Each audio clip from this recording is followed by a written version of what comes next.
నమస్తే. తెలంగాణ రాష్ట్రంలో అమలవుతున్న ఉచిత పథకాలపై హైకోర్టు కీలక వ్యాఖ్యలు చేసింది. కళ్యాణ లక్ష్మి, షాదీ ముబారక్ పథకాల అమలుపై బుధవారం విచారణ చేపట్టిన న్యాయస్థానం తదుపరి ఉత్తర్వులు ఇచ్చే వరకు వీటిపై మధ్యంతర స్టే విధిస్తూ కీలకమైన ఆదేశాలు జారీ చేసింది. చట్టబద్ధత లేకుండా కేవలం ప్రభుత్వ ఉత్తర్వుల ద్వారానే ఈ పథకాలను ఎలా కొనసాగిస్తారని న్యాయస్థానం ప్రశ్నించింది. జస్టిస్ ఎన్వి శ్రావణ్ కుమార్ ఈ మేరకు మధ్యంతర ఉత్తర్వులు వెలువరించారు.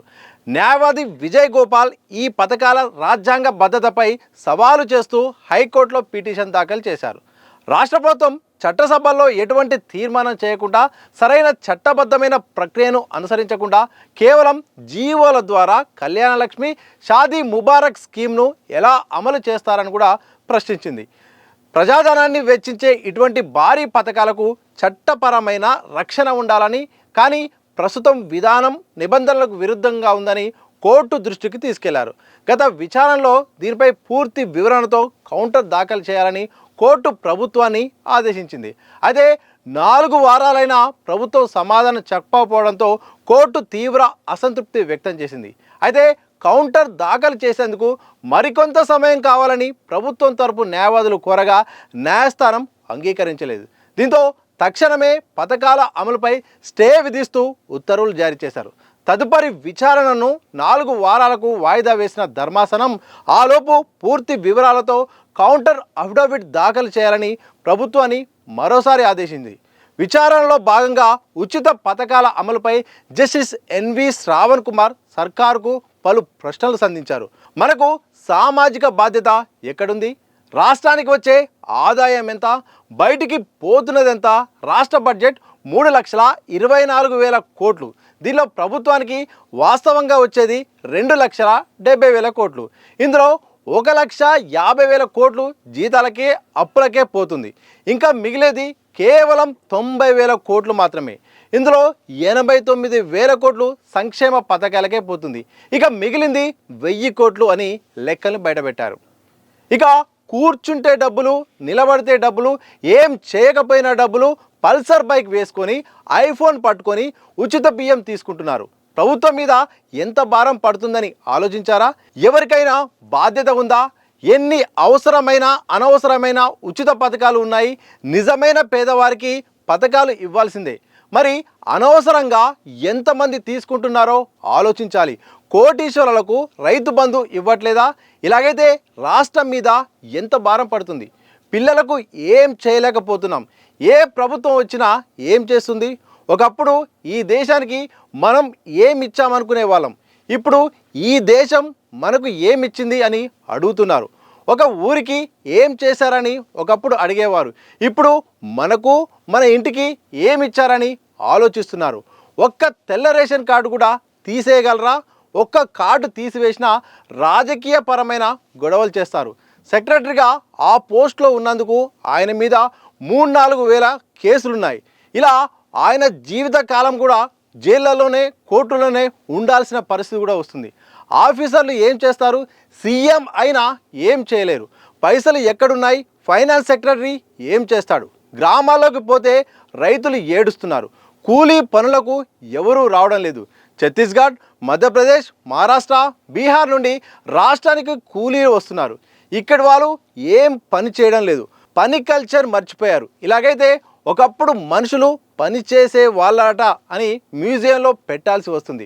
ఉచితాల గురించి మనమందరం ఆలోచించాలి. నేను రాజకీయ ప్రసంగాలు చేయడం లేదు. పిల్లల భవిష్యత్ ఏంటి? భూములు అమ్ముతున్నారు. భవిష్యత్ అవసరాలేంటి? రాష్ట్రంలో 1,03,00,000 మందికి తెల్ల రేషన్ కార్డులు ఉన్నాయి. ఇలాగే నడుస్తూ పోతే కుబేరులు కూడా డబ్బులన్నీ అయిపోయి కొంతకాలానికి పనికి ఆహార పథకం కింద కూలీకి వస్తాడు. డేంజర్ బెల్స్ మోగుతున్నాయి. భవిష్యత్తులో ఎవరు అధికారంలోకి వచ్చినా ఇదే పరిస్థితి. సమాజం ప్రమాదకరమైన పరిస్థితిలో పడబోతుంది అంటూ మొత్తానికి హైకోర్టు జస్టిస్ వ్యాఖ్యలు చేశారు. ఇది ఆలోచించాల్సిన విషయమే. ఎందుకంటే ప్రభుత్వాలు మారుతున్నాయి, కానీ సంక్షేమ పథకాల విషయాలు అయితే మాత్రం ఇబ్బడి ముబ్బడిగా ప్రభుత్వాలు నిధులు కేటాయిస్తున్నాయి.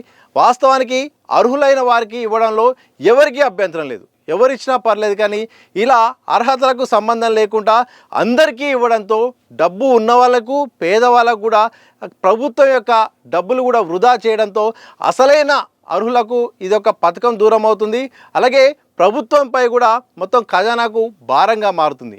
ఇప్పటికే అభివృద్ధి కార్యక్రమాల పేరుతో ప్రభుత్వం అయితే మాత్రం వేల కోట్ల అప్పులు కూడా చేస్తున్న ఈ సందర్భంలో నిజంగా ఉచిత పథకాల విషయంలో ఆలోచించాల్సిందే అని కూడా ఇటు కేంద్ర రాష్ట్ర ప్రభుత్వాల నుండి కూడా పెద్ద ఎత్తున కూడా చాలా వరకు ఇటు విశ్లేషకులు చాలామంది కూడా సామాజిక ఉద్యమకారులు కూడా చెప్తున్నారు.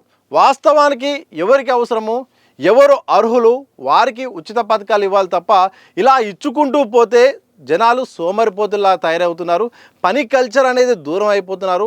ఒకప్పుడు కష్టపడి పనిచేసేవారు, కానీ ఇప్పట్లో అసలు పనికి దూరంగా ఉంటున్నారు. అసలు హార్డ్ వర్క్ అంటేనే చాలామంది కూడా జంకుతున్నారు. భవిష్యత్తులో ఇలాగే పోతే మాత్రం ఇక ప్రభుత్వాలు ఇలా ఇస్తుంది కూర్చున్న కాడ నిలబడ్డ కాడ ఏం చేయకపోయినా నాకు డబ్బులు వస్తాయిలే అని కూడా ప్రభుత్వాలే ఈరోజు ప్రజల్ని కూడా ఈరోజు సోమరిపోతులా తయారు చేస్తున్నాయంటూ కూడా హైకోర్టు జస్టిస్ శ్రావణ్ కుమార్ చేసిన వ్యాఖ్యలు నిజంగా ఆలోచించాల్సినవే, చర్చకు దారి తీసిన అంశాలే. మరి ఈ విషయంలో ప్రభుత్వాలు ఏమైనా మార్చుకుంటాయా, అర్హులైన వారికి మరి ఖచ్చితంగా పథకాలు ఇస్తాయా, లేదు ఓటు బ్యాంకు రాజకీయాల కోసం డబ్బున్న వాళ్ళకు పేదలకు అందరు కూడా ఇస్తాము, ఎవరు కూడా దూరం చేయమని, ఇలాగే ఆర్థిక భారమైన ప్రభుత్వం అప్పుల్లో ఉన్నా అనవసరంగా ఖర్చు చేస్తుందా లేదా అనేది మాత్రం ప్రభుత్వం తీసుకునే నిర్ణయాన్ని బట్టి ఆధారపడి ఉంటుంది.